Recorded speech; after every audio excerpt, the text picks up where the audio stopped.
আজকের ওয়েদারটা ভীষণই সুন্দর। সারাদিন বৃষ্টি হচ্ছে ঝিপঝিপ করে। তো ভাবলাম চলো একটু ভালো মন্দ কিছু খাওয়া যাক। বাট বাড়িতে কিছুই ছিল না। ভাবলাম চলো মাছ আছে, মাছেরই বিরিয়ানি করা যাক। তার জন্য চাল নিতে চলে এসেছি। মামার দোকানে ছিল না, তাই জন্য অন্য দোকানে ভিজেই চলে গেলাম।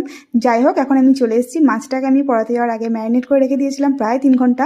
তো তারপরে মা এসে দেখি আলুটা আর পেঁয়াজটা ভেজে রেখে দিয়েছে। মাছটা আমি ভেজে নিলাম। মাছটাকে কিন্তু ম্যারিনেট করে রাখাটা অত্যন্ত জরুরি, অনেকটা সময় ধরে। যাই হোক, এটা আমি ফার্স্ট টাইম ট্রাই করছি মামির কাছে রেসিপিটা নিয়ে।